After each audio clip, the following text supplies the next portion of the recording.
Many rejoiced when the Supreme Court last month issued landmark rulings on same-sex marriage and President Obama's universal health care law. Each of those fights originated in Massachusetts. Former House Speaker Sal DiMasi was the leader on both. But DiMasi couldn't make it to the celebrations as he sat in a North Carolina federal prison serving time on a corruption conviction and battling a cancer that went undiagnosed for months while he was behind bars. DiMasi's wife, Debbie, has fought to move her husband closer to home and make sure he gets proper care. Joining me now is Debbie DiMasi. Debbie, it's good to meet you. Thanks so much for being here. I'm sure you saw the piece Jim O'Sullivan wrote in the Globe in the last couple of days saying I did. Your husband was leader on both, yet not one single person at all the celebrations mentioned him. How'd that strike you? How'd that make you feel? My feelings get hurt for him. I do think he deserves to be recognized. And I was thrilled with the article when I saw that Jim had written that article. It was very nice to see that he was recognized. Why do you think his former colleagues, people who serve with him, I asked Bob DeLeo, the speaker, the other night, he acknowledged the work your husband had done on both these things. Why do you think they choose to just sort of, airbrush him out of history? I wish I had the answer for that. I really don't have the answer for that. I think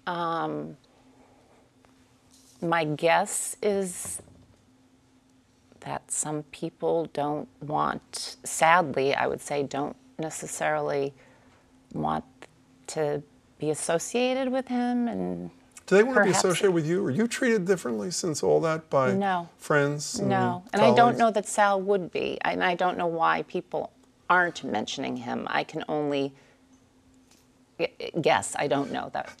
How is he, by the way? We've all read about tongue cancer, lung cancer, feeding tubes. What's his health situation? I was just talking to my daughter backstage. He right now has 5 minutes to eat. Eating is incredibly difficult for him. He has stenosis of his esophagus and has to keep having dilations because he has choking episodes. His muscles have atrophied, his swallowing muscles have atrophied. He's lost 60 pounds and not been able to gain any of that back.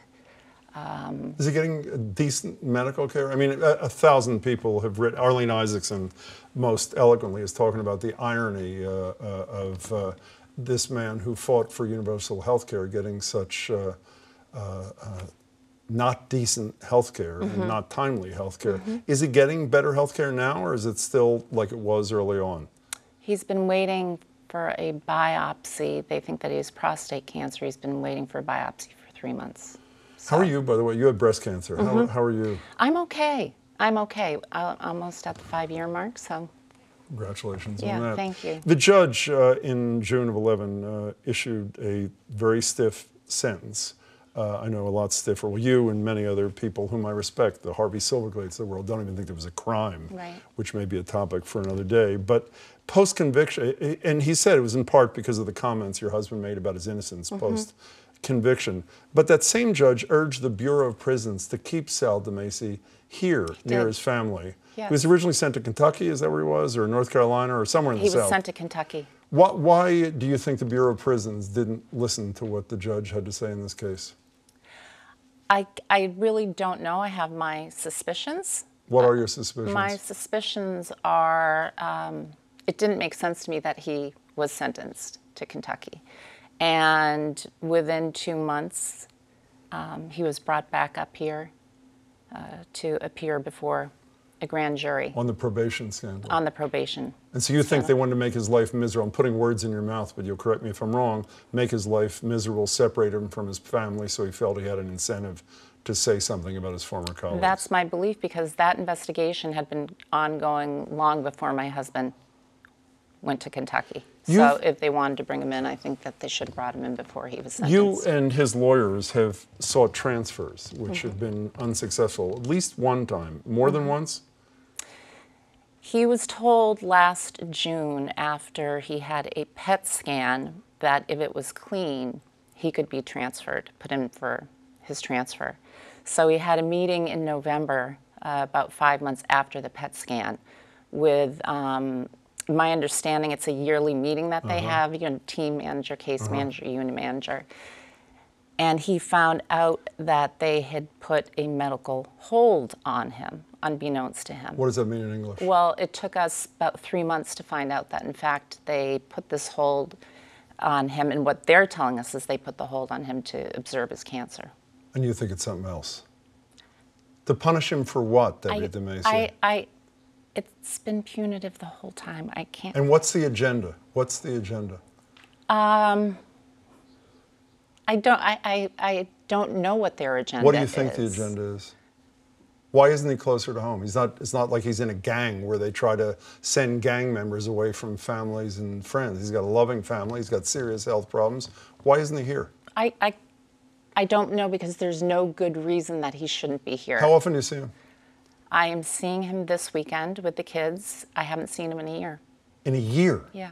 You have not, and that's why? One, because of my schedule, my kids' schedule, and quite frankly, financially, it's very, very difficult to get down there. It's quite expensive. Peter Kadzis is the former editor of the Boston Phoenix, and he now works in the WGBH newsroom. The final editorial he wrote for the Boston Phoenix ended with this line, the last line he wrote at the Phoenix, and here it is. The public and Barack Obama should not forget DiMasi was sentenced to 8 years in prison, not death. His appeal was denied on the merits by the Supreme Court. Commutation by the president, where he reduced his sentence. 46 drug offenders today, I'm sure you know, sentences were commuted by the president. Compassionate releases, where the Bureau of Prisons can essentially let someone go who's ill. Are any of these things pending? Any of these things have any hope? He would be eligible for compassionate release right now, based on the time, his age, the time that he has spent. So what's up with that? Is there anything pending? That's something that he is working on right now, and we're hoping that perhaps he'll be eligible for it. I mean, he meets all the criteria. Whether or not it's something that will happen, I don't know. He had some of the most powerful friends and colleagues any person can have. We've all seen ad nauseum the John Keller interview of DeVal Patrick, who said he had other things to do, was not a high priority. Has anybody reached out to the president to say, listen, his crime is not going to get undone, but this guy does not deserve this fate with this illness? Has anybody reached out? Not that I'm aware of, no. Is he going to die in prison if he's not scheduled to be out? I fear that. That is my biggest fear, quite frankly. Does he fear that? Yes. What do you say to people who say he shouldn't fear. have done the crime if he doesn't want to suffer this? What do you say to those people? I think that everyone's entitled to their opinion. What I would say to them is, in my belief system, there is something much different. It's not as though he's there and he's sick. He was sentenced in Kentucky. Within a month, he started having health issues. Before they brought him up here, they wanted to bring him in. They suspected it was cancer. He didn't get treatment for his cancer until almost 7 months later. So there was 7 months of time that his cancer was allowed to spread, and it did spread.